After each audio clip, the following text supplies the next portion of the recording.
Would everyone take their seats?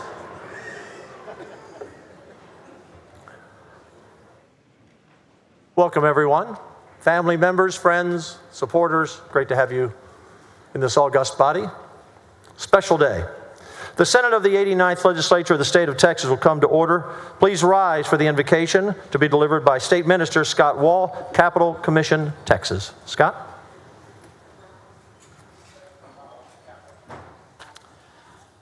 Let's pray. Heavenly Father, creator of heaven and earth, the giver of life, who loves our souls, we know that we don't always walk consistently in a manner that pleases you, by word or deed, especially when stretched and stressed within the walls of this magnificent Capitol building during session. For this, we ask for your forgiveness. But my request today is that each person who enters this Capitol would sense your presence through the people who work and serve in this building. From the custodians, the troopers, the parking attendants, the support staff, the legislative staffs, the sergeants, the Capitol tour guides, the pages, the parliamentarians, Secretary of the Senate, the lobbyists, the fire marshals, the nurse practitioner, the House members, the Senate members, Secretary of State Nelson, Lieutenant Governor Patrick, whoever the Speaker of the House is going to be, and Governor Abbott. Please grant our requests for the wisdom of Solomon as legislators navigate the political journey and decisions needed to produce laws that impact all of us, and the patience and perseverance of Job when faced with inevitable adversity, and the courage of David to stand up for what is right in the face of giant obstacles, and the faith of Abraham to trust you even when things seem impossible, and most importantly, the love of Jesus, that we may extend it to everyone, even the seemingly unlovable ones, and even our adversaries, just as Jesus called us to do. I know that I am asking for the miraculous, but that is what you major in. Please do the miraculous in each of us this session. In your Son, Jesus' name I pray. Amen. Thank you, Scott. Ladies and gentlemen, we are now, go to my next page. The Secretary will call the roll of the current senators. Everyone may be seated.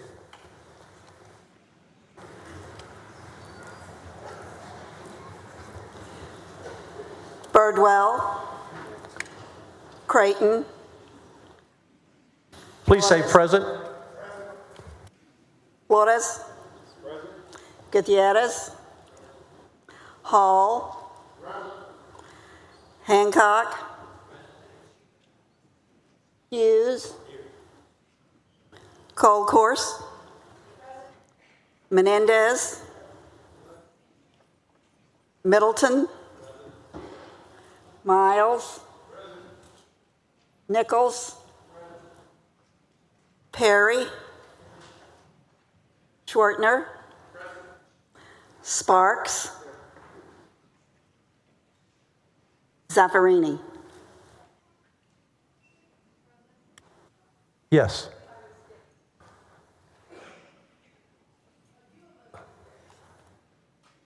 Let us check the roll. We know you're still here. Oh, you will be called shortly. You're not a senator-elect. These were for people who just got elected. They've been through the hard work of the campaign. They're so happy to be here, so they're okay. We're fine. Okay.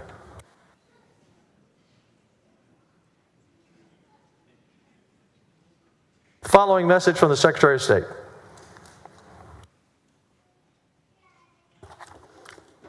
I, Jane Nelson, Secretary of State of the State of Texas, do hereby certify that according to the records of this office, the attached is a true and correct list in district order of the members of the Senate of the 89th Legislature 2025, whose election on November 5th, 2024 has been duly and legally certified to this office, in testimony whereof I have hereunto signed my name officially and caused to be impressed hereon the seal of the state of my office in the city of Austin, Texas, this second day of January 2025, Jane Nelson, Secretary of State. Texas Senators elected November 5th, 2024. State Senator District 6, Carol Alvarado. State Senator District 7, Paul Betancourt. State Senator District 8, Angela Paxton. State Senator District 10, Phil King. State Senator District 12, Tan Parker. State Senator District 14, Sarah Eckhart. State Senator District 15, Molly Cook. State Senator District 16, Nathan Johnson. State Senator District 17, Joan Huffman. State Senator District 20, Juan Chuy Hinojosa. State Senator District 23, Royce West. State Senator District 25, Donna Campbell. State Senator District 27, Adam Hinojosa. State Senator District 29, Cesar Blanco. State Senator District 30, Brent Hagenbu. The Secretary will call the roll of senators-elect as certified by the Secretary of State. Alvarado. Betancourt. Blanco. Campbell. Cook. Eckhart. Hagenbu. Hinojosa of Nueces. Hinojosa of Hidalgo. Huffman. Johnson. King. Parker. Paxton. West. Will the senators-elect only stand at your seats for the oath of office to be administered by our brand new Chief Justice, Honorable Jimmy Blaylock of the Supreme Court of Texas.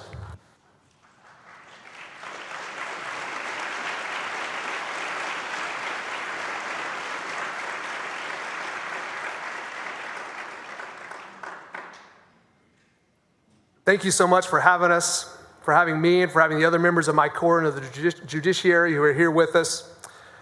Senators, are you ready to take the oath of office? All right, then raise your right hand.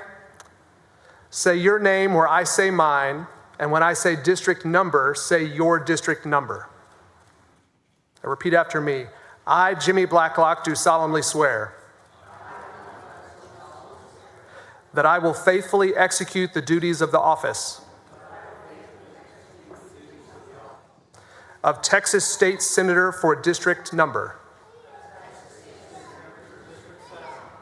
of the state of Texas, and will, to the best of my ability, preserve, protect, and defend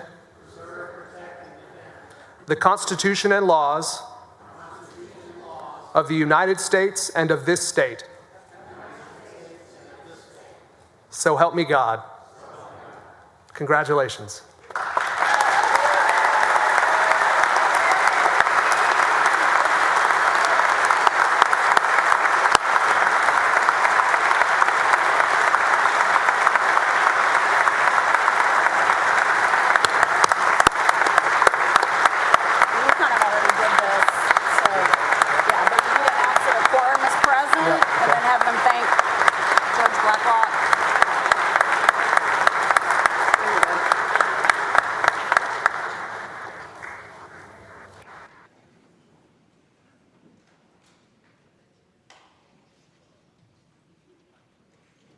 I already said earlier when I met them in the back, Senator Cook, Molly Cook, and Adam Hinojosa, and Brett Hagenbu, our three new senators, that this is quite a day. Quite a day. I think there have been less than 5,000 people in the history of Texas elected to the Texas Senate. So this is an extraordinary privilege for the people who elected you and for you to be here for them. Stepping inside this brass rail is very special indeed. So welcome to the Senate. We have the greatest legislative body in the country.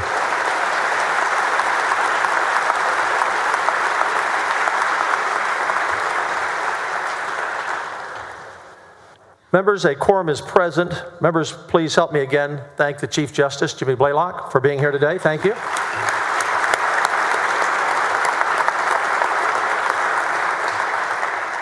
And now, ladies and gentlemen, please help me welcome the First Lady of Texas, Cecilia Abbott. Please stand.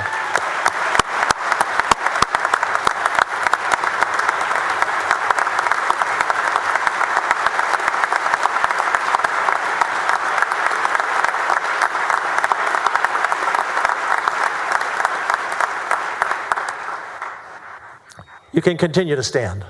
And now it's my great honor and pleasure to introduce to you the Honorable Greg Abbott, Governor of the greatest state, Texas.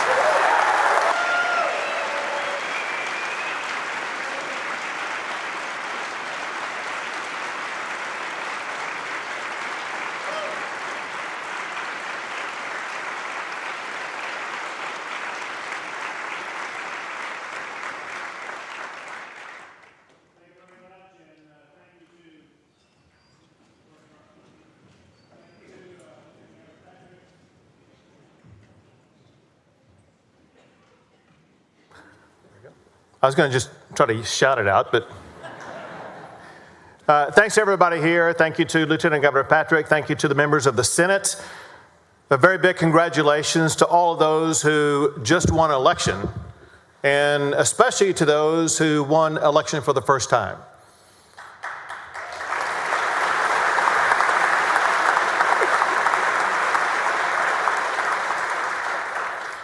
You'll know better than anybody the extraordinary work that it goes into winning a campaign, being elected to office, having the support of constituents in your community say, we want you to go represent us in the Texas Senate. Whether it's the first time you've been elected or the 10th time you've been elected. It means a lot to you, to all these families here, but most importantly to those you represent, and what you can and what you will do for them over the course of the next 140 days. I'm proud to be here today with the fabulous First Lady of Texas, Cecilia Abbott.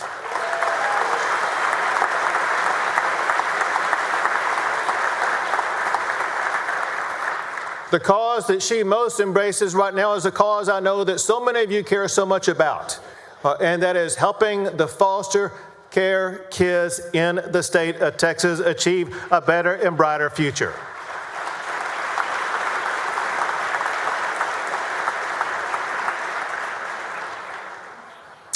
Well, it's great to join you in what I hope will be the only session that we have this year.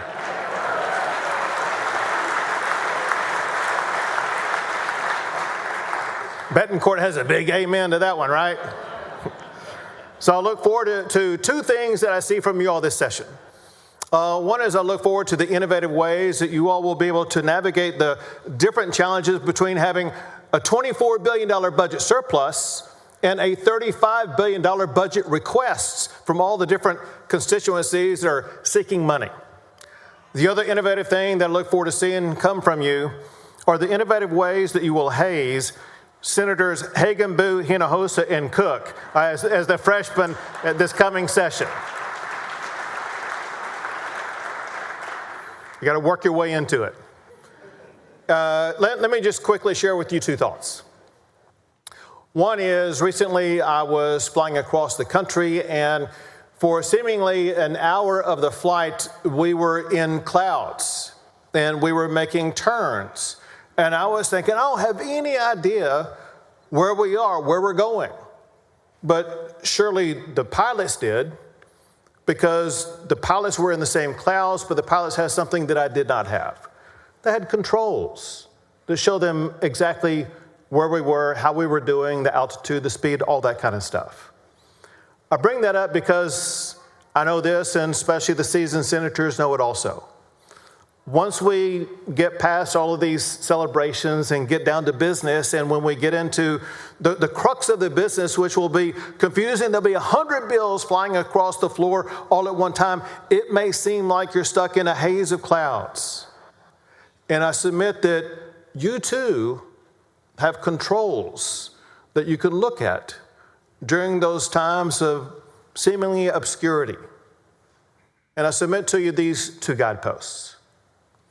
One is the oath that you just took to preserve, protect, and defend the constitutions of the United States and of this state. Now, when a phrase like that is uttered, oftentimes people will think of somebody like the Attorney General, who fights every single day to preserve, protect, and defend the Constitution and fight for that. Oftentimes, some people will look at our judiciary and say, well, that should be their lodestar. They don't connect it as much as they should to the role that you all as senators play. Because there are challenges that we face every single day where the reality is there is a failure across this state to follow the Constitution and laws of the United States and of this state. And it's not just up to the judiciary and the Attorney General to do something about it. It is up to the legislature to establish the guidelines, the laws of what must be done to ensure that we adhere to our Constitution and to the laws of the state of Texas.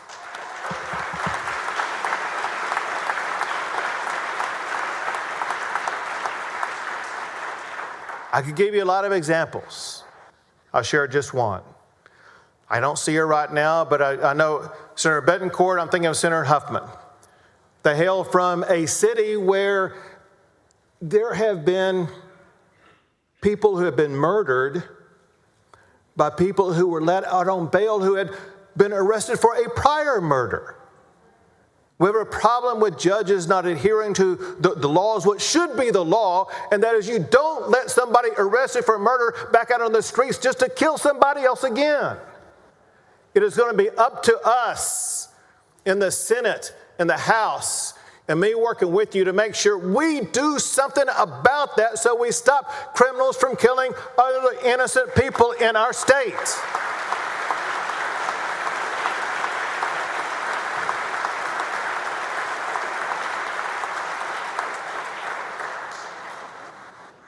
The second guidepost was kind of a Texas slogan.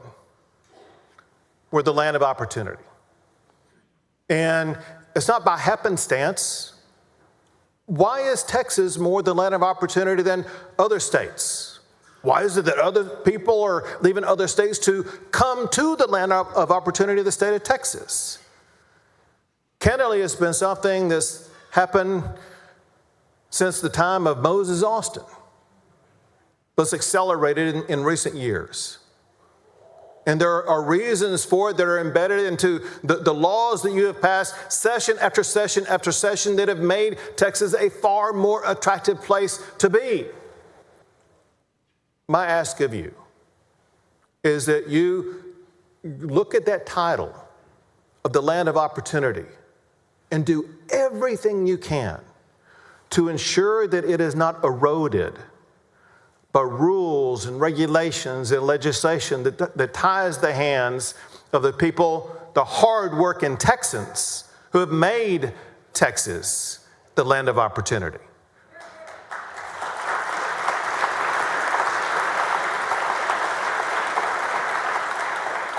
But it's more than just maintaining the land of opportunity. Our goal should always be to expand that land of opportunity.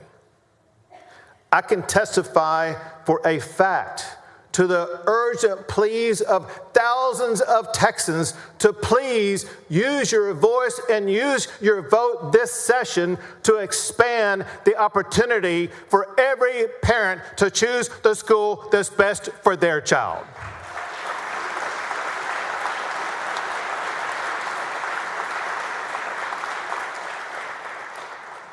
There's a hunger for that in so many ways. And you all are at the control switch, guiding this flight for the next 140 days. And I ask that God bless you and God guide you in your pathway to ensure that together we will keep Texas the best state and the greatest country in the history of the world. God bless you all. And God bless the great state of Texas.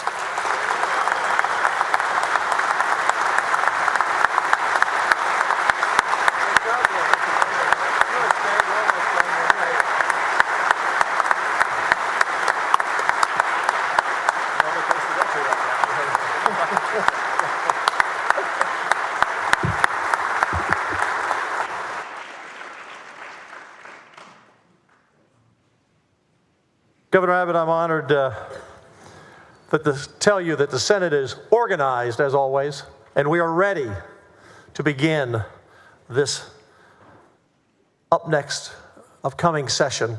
We're ready to go to work. You give us the direction, we're ready to go. We're waiting for those emergency orders. We're ready to go. And I will also, just so everyone knows, we passed that school choice bill 5 times. We passed that bail bill 5 times. I don't know who my partner is going to be across the hall, but we've passed these bills many times. You know, something for all of you who are visiting. How many of you are here for the first time in the Senate? Raise your hand, visiting today. So one of the things that most people don't know is we are not Washington, D.C. Our senators, Republicans and Democrats, work together, and nearly 98% of all bills that pass this Senate pass on a bipartisan basis. We have respect for each other. We know each other. Just 31 of you. And you will learn, the new 3 senators, that by the time this session is over, you will know about their families. You will know about their life. You will know what they are all about. And you're going to find that the other 28 that you're joining are really great people. Really great people.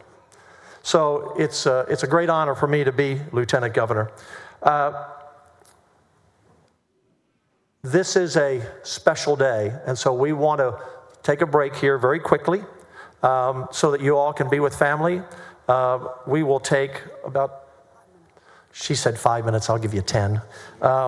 This is Karina. She's my parliamentarian. She's been here for 20 years, I think. 21? The best one in the building. Patsy Spa is the Secretary of the Senate. She runs everything.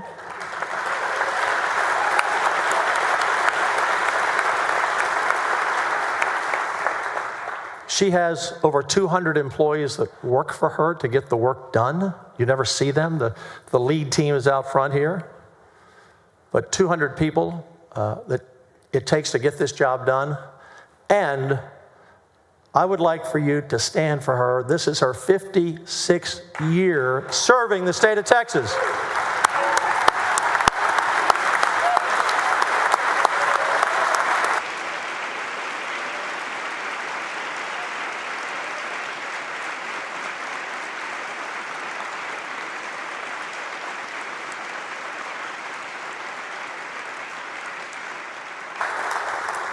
We couldn't do it without you, Patsy. And every member knows she treats everyone so equally. Doesn't matter the party, doesn't matter your district. She's always out there to make your job better.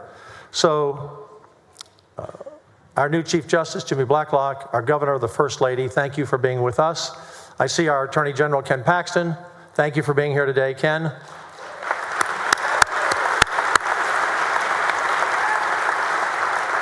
I'm not going to introduce everyone because I'll miss someone, but I see our Railroad Commissioner, Wayne Christian, and Sid Miller, our Agricultural Commissioners. Please stand up. And our Chief Justices of the Supreme Court and the Criminal Court of Appeals, please stand up.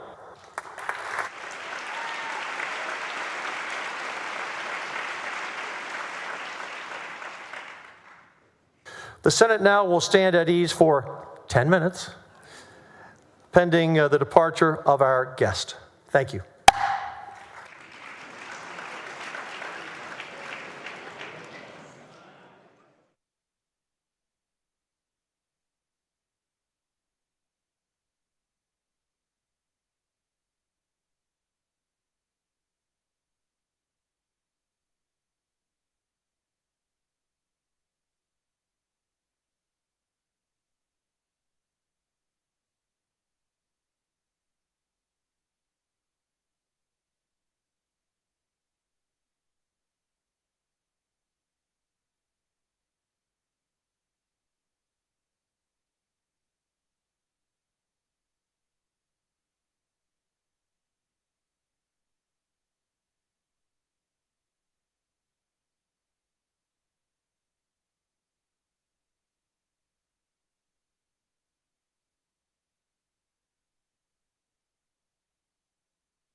Members, please take your seats.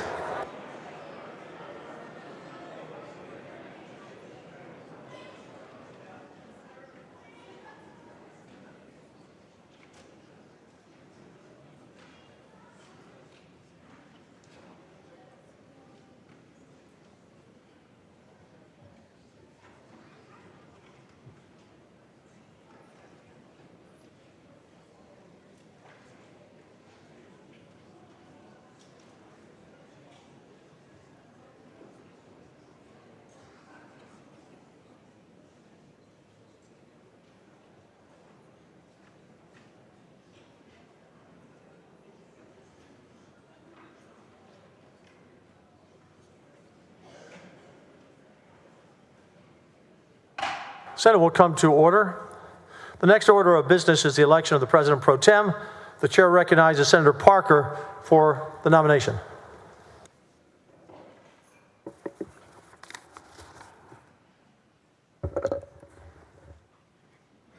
Well, thank you, Mr. President. Members, I rise today with great honor to nominate Senator Brandon Creighton for the position of President Pro Tempore of the Texas Senate. As we deliberate on the choice of a leader for this very, very special role, it is imperative to select someone who embodies the values that define Texas, someone who understands this chamber, its business, and the people that we are all so very blessed to serve. Senator Creighton's roots run deep in the Texas soil. As an eighth-generation Texan, descended from a signer of the Texas Declaration of Independence, his story is a testament to the enduring spirit of our great state. You just don't get more Texas than Brandon Creighton. His journey is one of faith, one of grit and determination. On the family farm, Brandon learned early that hard work was not just a necessity, but an absolute way of life. Whether baling hay, working cattle, or repairing fences, his father instilled in him and his brothers a mindset that no challenge was insurmountable and that all glory is always given to God. As a young man, his family faced the devastating loss of their business and home. Brandon's response as a young man was not that of despair, but rather of resolve. The values instilled by his father are a reflection of his faith. He worked harder so they could rebuild, and they did so even stronger, a testament to his grit and unwavering commitment to family, showing life's obstacles are not dead ends, but rather opportunities to succeed. This determination carried Brandon to the University of Texas, where he paid his way through college, working jobs literally as a Senate messenger right here, to working in a Texaco chemical plant.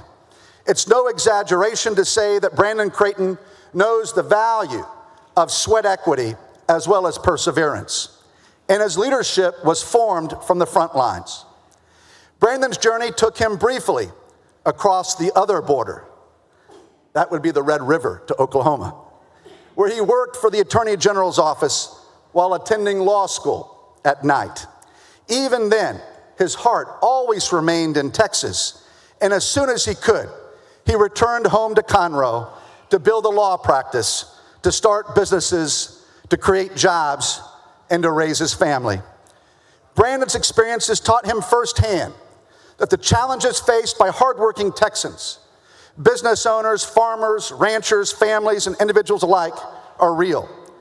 He brought this understanding to the Texas Legislature, first as a member of the House, where we entered together as freshmen. Hard to believe that was 18 years ago. And here 18 years later, across the rotunda in the other chamber, where the carpet is definitely greener. As a senator, Brandon has proven himself to be a steadfast friend, a wise counselor, and an unwavering advocate for his district and our entire state. His legislative record reflects his commitment to the principles that we all hold dear, that of faith, that of freedom, that of liberty, and an unwavering commitment to knowing and understanding the resilience of the people of Texas.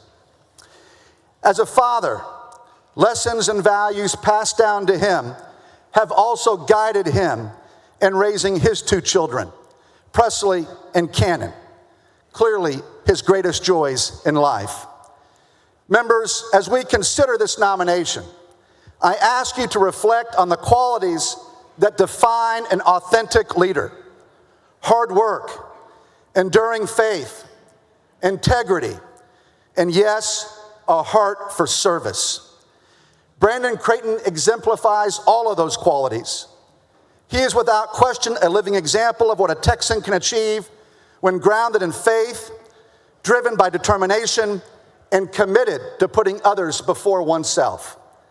It is an absolute honor to stand before you with unwavering conviction to nominate my colleague, my dear friend, my former roommate, who always brought home the best leftovers and is a master of the microwave, Senator Brandon Creighton, for President pro tempore of the Texas Senate.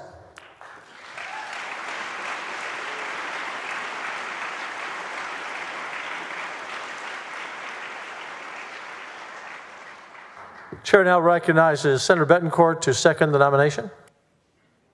Thank you, Mr. President. It's quite an honor for an Aggie Catholic senator to be able to introduce a Texas ex-Baptist for the third highest post in Texas. After our two governors, the Senate pro tempore is the third in line. And so it's not a position for the faint of hearted.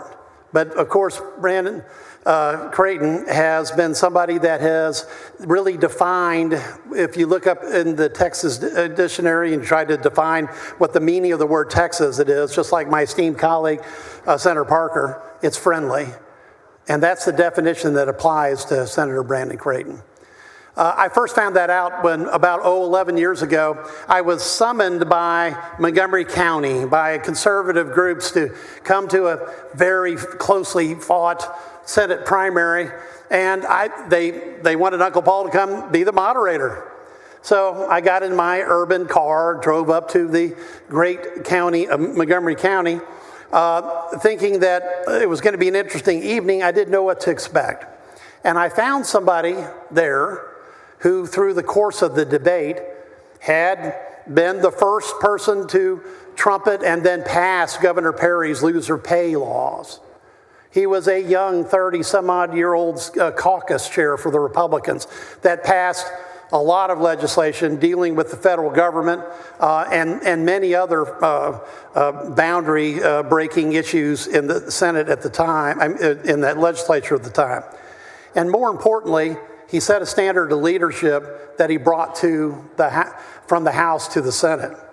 Because we just didn't get his arrival in 2015. The class of 15 is all on this side of the chamber. I see Senator Colkhorst, I see Senator Perry, I see Senator Hall, I see our Democrat cousins, Jose Menendez. We all came in 2015. We all came in with the idea that we were going to serve. And what did Brandon first do when he got here in the Senate? Well, back then, Mr. President, you know that the Senate was not the bastion of tax cutting 10 years ago that it is today. In fact, it was quite a slugfest to pass a bill when we first arrived. My friends from the Kingwood Tea Party are shaking their heads yes, okay? And it was quite a fight on the floor, Senator Flores, because we were looking for the one bill that could make a difference and set Texas on to the right path. And it happened to be Senate Bill 1760, who Senator Creighton had. And in that contentious first debate about property taxes, I will always remember Senator Creighton spreading his arms like Abraham Lincoln at the great debates of old. And he was challenged by a senator that was not a fan of tax relief, that he really didn't want my amendment on his bill. And he said, not only do I want it, I embrace it, and I move adoption. And that amendment set up a very important thing for the rest of us that's still a part of public policy now.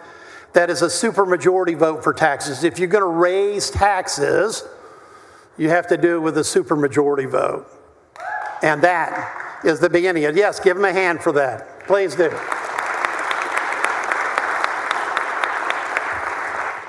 Now, like our good friend, the other Republican lawyer, not counting our good judge, Jim Huffman, okay, they despise all three-letter federal acronyms, okay?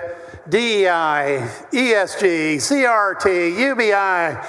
You know, in fact, at 3 a.m. in the morning, I'm not sure whether I'm listening to Senator Hughes or Senator Creighton, but at the desk that Senator Mays is sitting at, okay, we repeatedly not only passed the school choice bill 5 times, but we repeatedly passed what was a landmark DEI bill that basically instructed our institutions of higher learning to take those resources and return them back to productivity.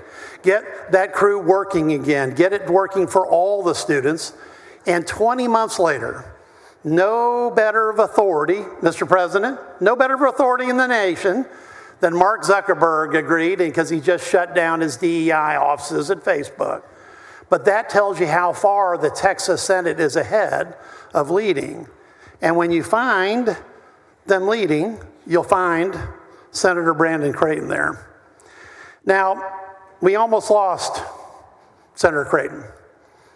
He was rear-ended in a horrible accident. I'd just gotten to ride in his father's sports coupe, and I thought it was really cool, and somebody else probably thought it was too cool because they blasted him through an intersection in Ennis, and he was heavily affected by a concussion. In fact, that morning, about a week later, you can't tell an 8th generation Montgomery County resident what to do. I don't know, maybe the kids have better luck than Uncle Paul does, but this guy was going to come out and vote. The senator was going to come out and vote on the floor of the Senate.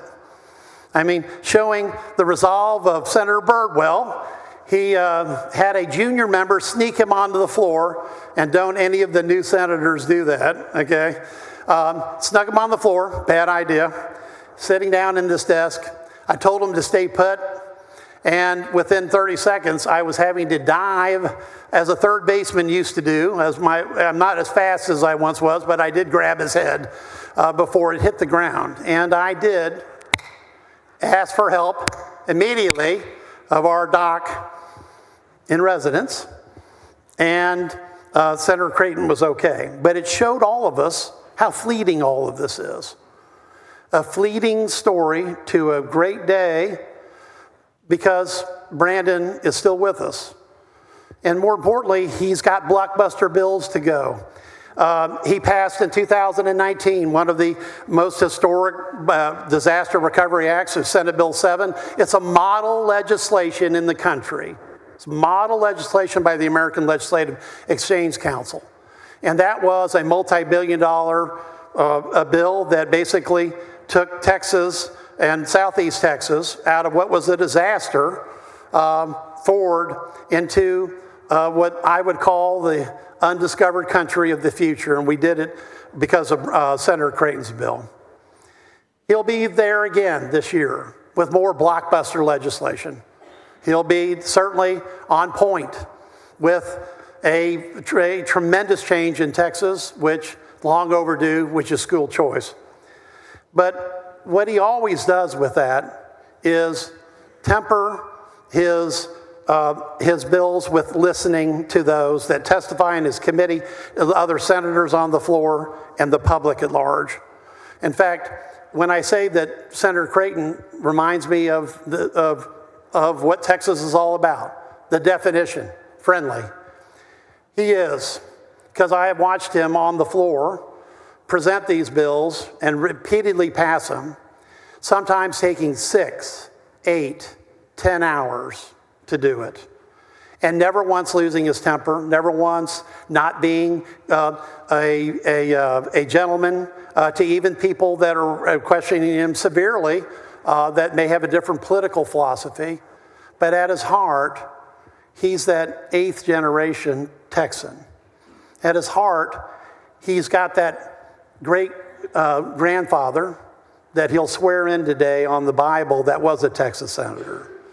At his heart, He has Texas common sense, Texas leadership, and Texas values.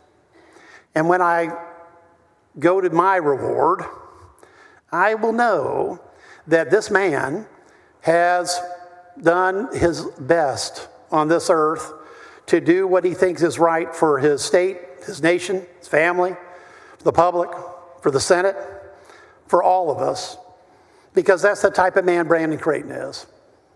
When you get to meet someone like this, I did 11 years ago, I immediately picked up the phone, and I won't tell you who I called, but it might be somebody on the Dios, and I said, we've got a new senator, and his name is Brandon Creighton.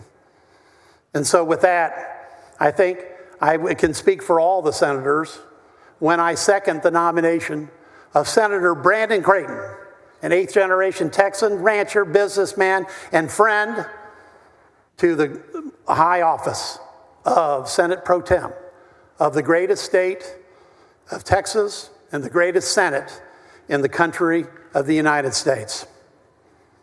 Thank you, Senator Betancourt.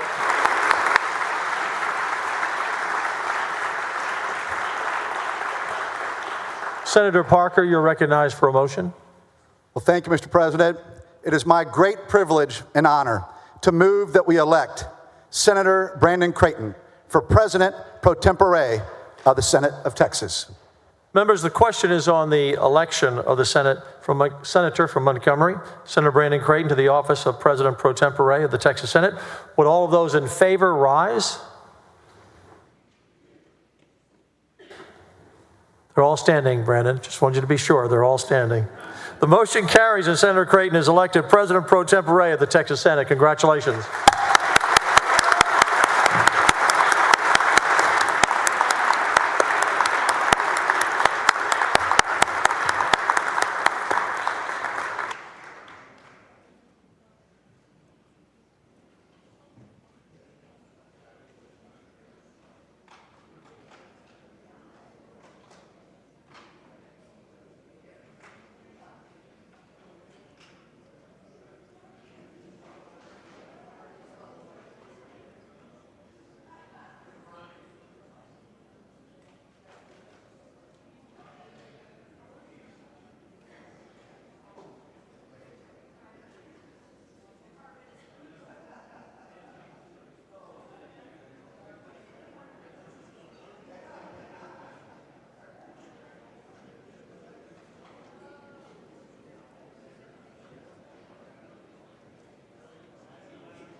Members, the chair announces the appointment of the following committee to escort Senator Creighton.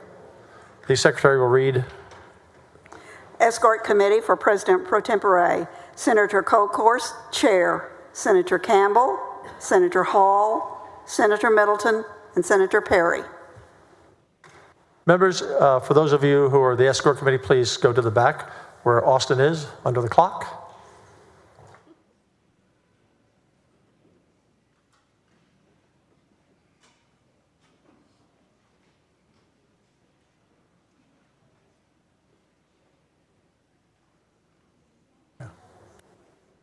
Senator Creighton, you and your family, please join them back there.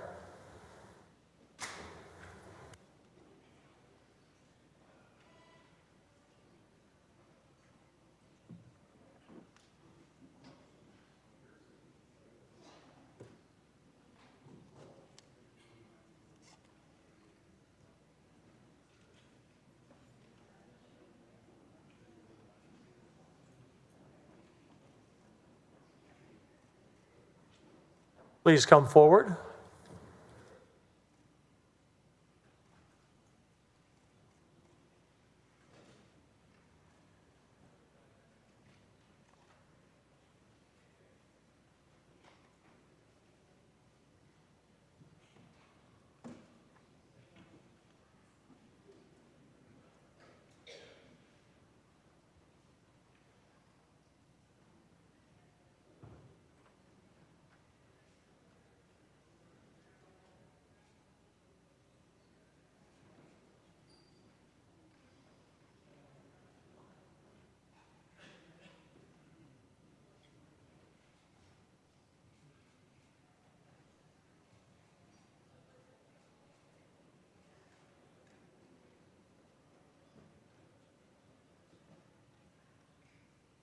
Well, our state minister, do you have the Bible? Senator Creighton, raise your right hand and repeat after me. I, Brandon Creighton, I, Brandon Creighton, do solemnly swear do solemnly swear that I will faithfully execute the duties of the office that I will faithfully execute the duties of the office of President Pro Tempore of President Pro Tempore of the state of Texas, of the Senate of the State of Texas, and will do to the best of my ability and will do to the best of my ability preserve, protect, and defend preserve, protect, and defend the Constitution the Constitution and the laws and the laws of the United States of the United States and of this state. and of this state. Members, may I now present to you President Pro Tempore of the 89th Legislative Session, the Honorable Brandon Creighton.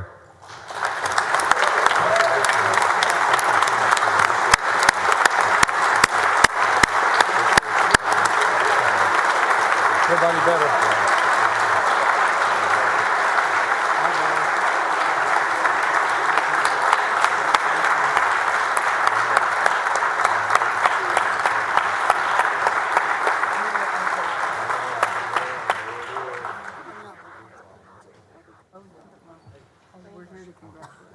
Thank you for letting us be the chairman. Mr. President. Thank you. Presley, congratulations. Is it great?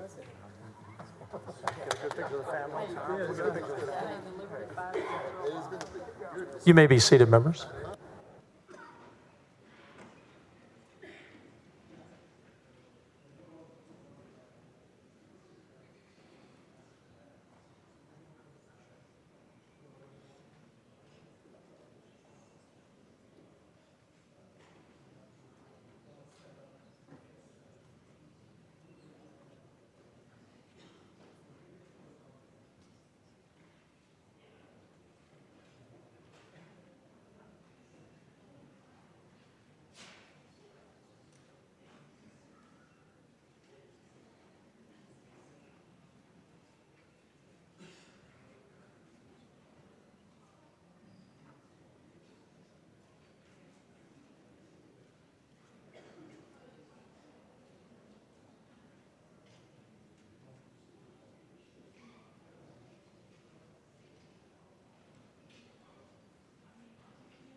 Brandon, are you ready? Ready? And I think they'd love to hear that story of the Bible, too. It's a great little story. If it wasn't in your remarks, you can ad-lib it. So, Brandon Creighton.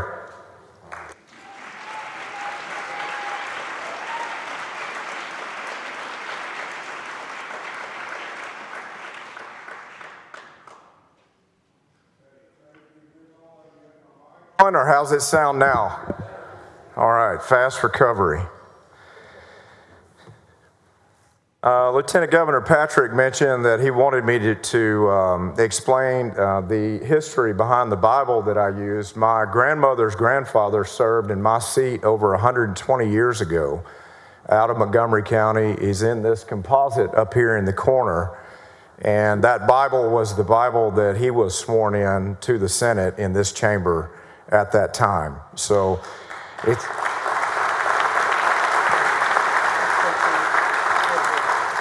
it's in not the best shape, but it's holding its own through the test of time, as we would expect.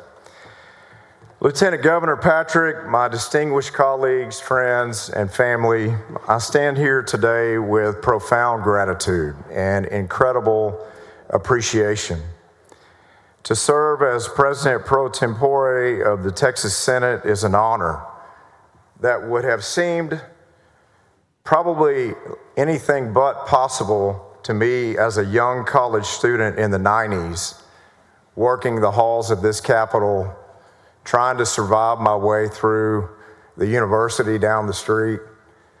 And now, from that time as a Senate messenger, it's just incredible reflection upon what has happened from then to now in being able to work with all of you. Just an amazing blessing in my life.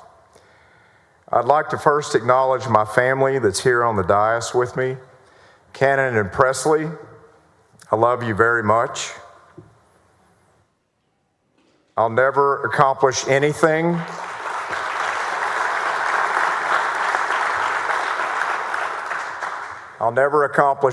more important than being your dad.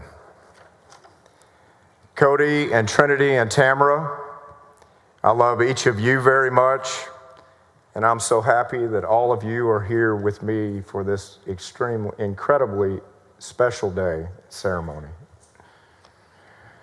Kenan, because I love you and I want you to always succeed, I'm going to ask you now to exit. Everyone's wondering, what am I talking about on that? Kenan has a very important basketball game this afternoon against the district rival. And he's gotten special permission from his coaches to be here today, to be a part of the ceremony up to now. But as the starting guard, the rules are, if you're not there on time, you don't play. Cannon supports me, as Presley does, and Cody and Trinity and Tamara and my entire family in everything that I do in public service and beyond. And I'm determined to support him. So, Cannon, at this time, I'm going to ask you to exit. Come give me a hug.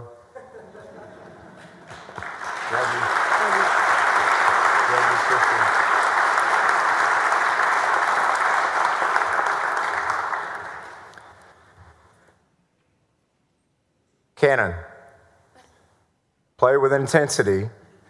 Drive on your opponent early so he respects you, and never give up. Deal? Deal.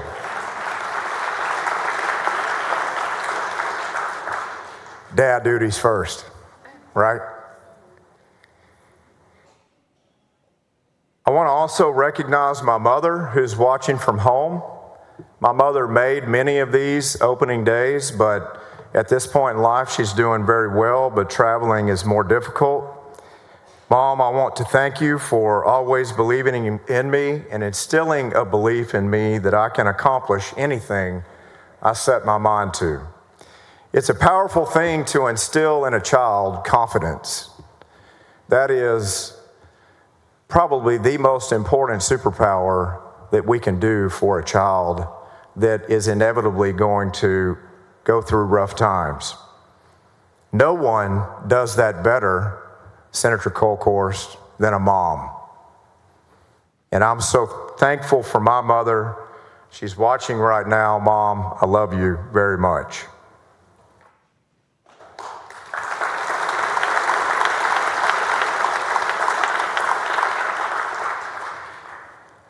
My speech is about 9 minutes, so we're cutting it short this time around. We might be watching some other fireworks in the building soon. But I'm going to veer from my speech and maybe add 30 seconds to that. If you're one of the guys that traveled here today that attended high school with me or college, would you stand up?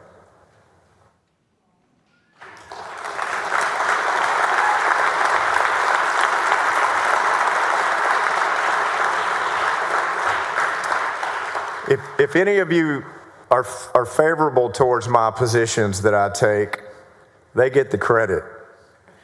If you are not, they may get the blame.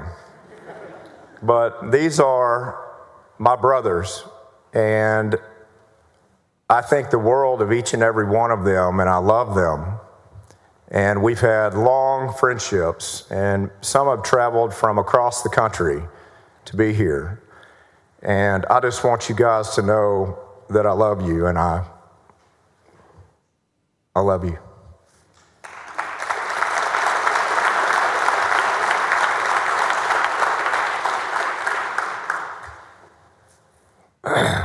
Wow. I especially want to thank my Chief of Staff, Tara Clements, who's been with me for, I had to check this, 17 years. It's hard to believe.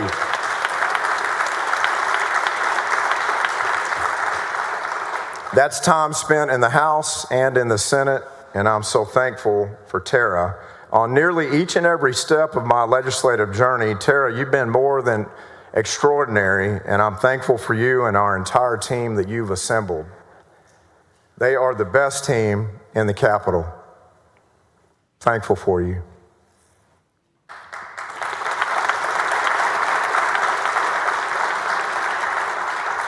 To Lieutenant Governor Patrick and my Senate colleagues, thank you for your trust and your friendship. To our new dean, Senator Zaffirini, I'm so honored to work with you, and having served with you since I came into the Senate has been a blessing, and I appreciate you.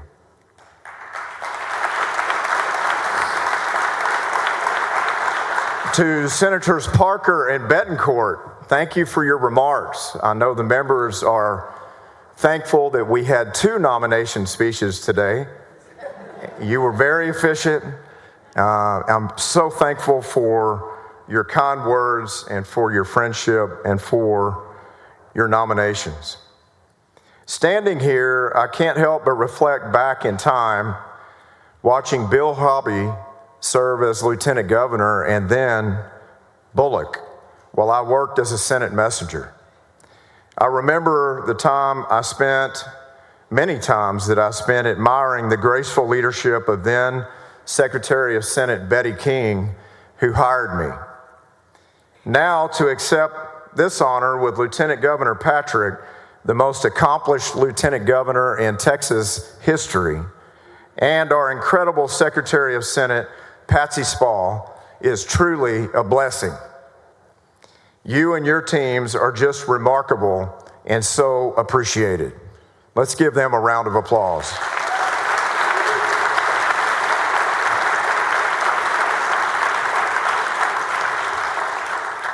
This chamber is rich with a history of thoughtful deliberation, fiery rhetoric, and ultimately decisions reflecting the dreams of every Texan that have guided our state forward.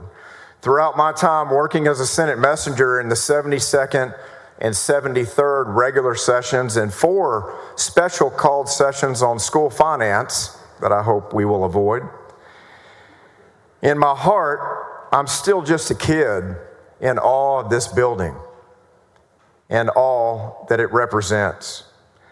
As public servants, we make up a body that plays a vital role in shaping the future of Texas, and our new senators will soon feel that, and it is just an incredible opportunity for an eternity second that we're allowed to serve in public service to make a difference in so many lives of people that you will never meet.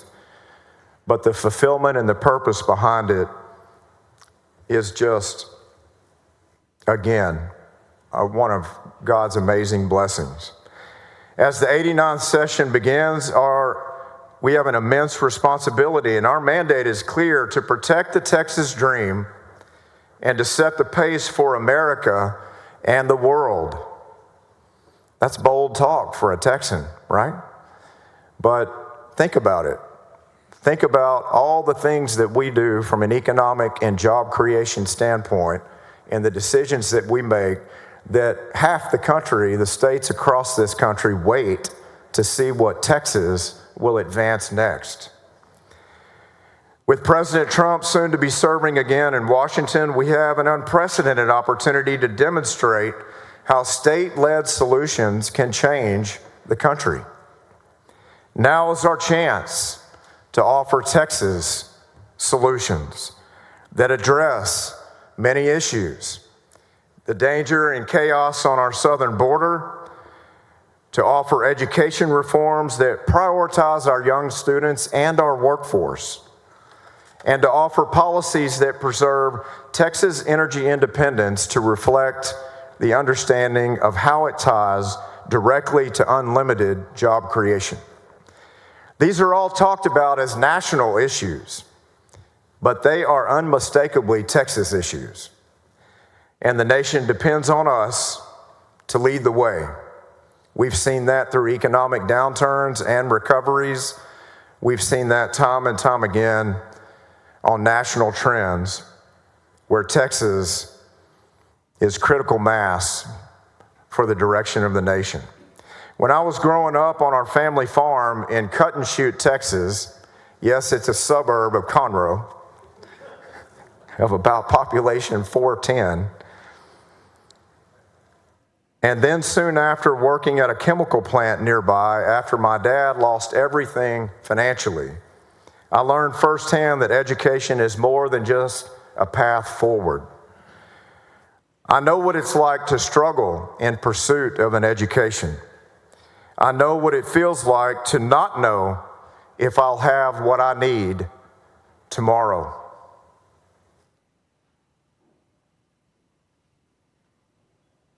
Like so many students today and adult learners, I maxed out guaranteed federal aid.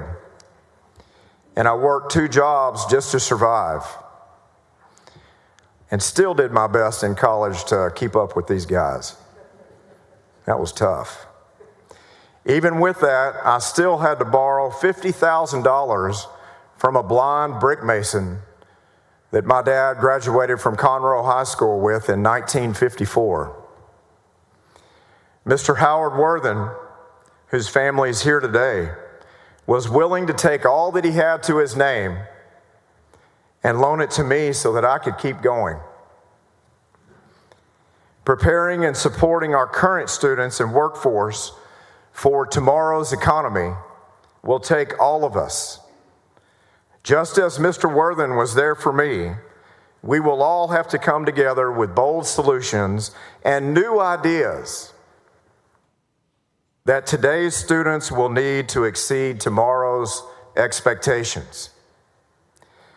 Bold conservative leadership and bipartisan cooperation are more than possible on this floor. We see it every session, and our new members will notice there is not a center aisle that divides us by party. Very different than Washington, D.C. Even in this last session, less than 50 bills of 11,000 total bills filed were supported by only one party. Together, we've made Texas stronger, the envy of other states, especially our little brother state, Florida. They like to compete with us, don't they? A strong Texas is good for America. That belief has driven my constant focus on the importance of Texas sovereignty. Starting with a press conference in 2009, when then Governor Perry joined myself and many legislators in support. It was national news for over a week, and at the time, Governor Perry mentioned that it was the largest social media return in 25 years of political time in office for him. Most of those who've covered my position on the issue after I filed that original HCR 50 have missed the most important part of the argument. Protecting Texas sovereignty and independent authority under the Constitution, that makes our state and our nation stronger. The strength of our state has so many people moving, families and businesses here, leaving behind everything they hold dear to pursue a dream that other states long ago killed off with bad policies.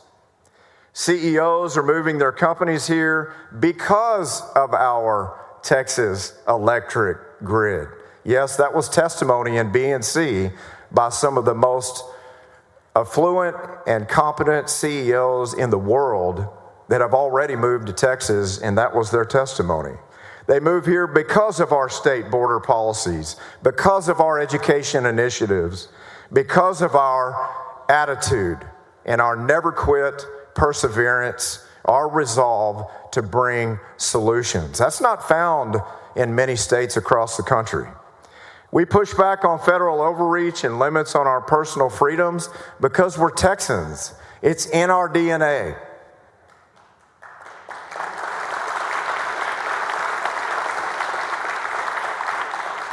We're going to continue to work together to make sure that our state leads the nation in hope and opportunity and prosperity. And isn't that what everyone in our districts are aligned on? We must remain a place where you can launch a business in your kitchen or your garage and still have a fighting chance for success. That is long lost on many states across this nation. That's what we have here now in Texas, and we can make it even better. As James Michener understood, Texas is more than a place, it's a state of mind. It's the conviction that faith matters most and that hard work is more than just a top priority. It's the belief that innovation drives success, that freedom unleashes the best of human potential.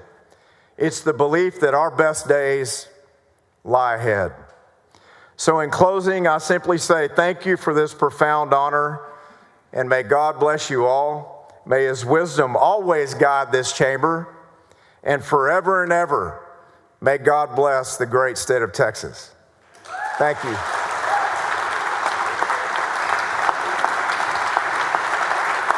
Thank you. Appreciate you.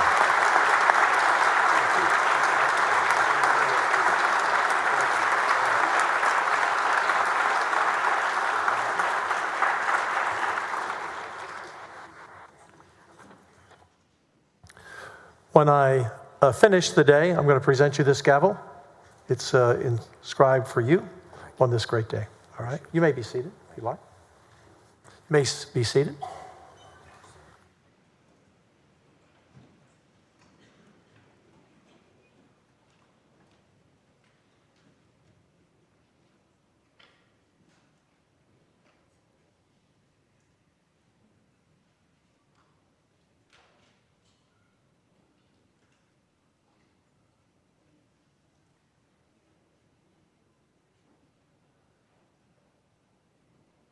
One little bit of business and then we'll wrap up. The chair lays out the following resolution. The secretary will read the resolution. Senate Concurrent Resolution Number 7 by Zaffarini, granting permission of either house of the legislature to adjourn for more than 3 days during the period beginning on Wednesday, January 15th, 2025, and ending on Wednesday, January 22nd, 2025. The chair recognizes Senator Zaffarini, our dean in full for this session. Thank you.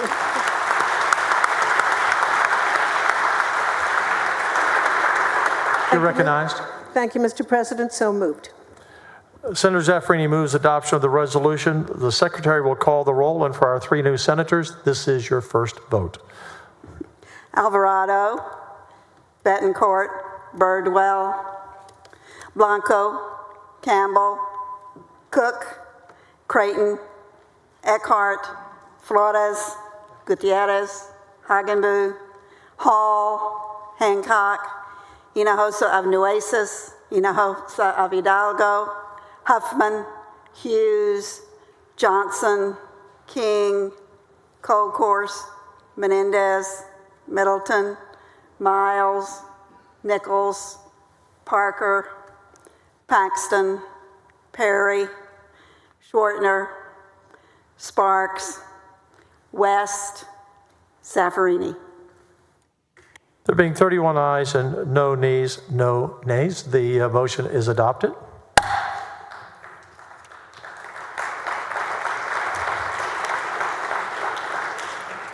Members, I was sitting here thinking I've now spent almost 25% of my life in this chamber.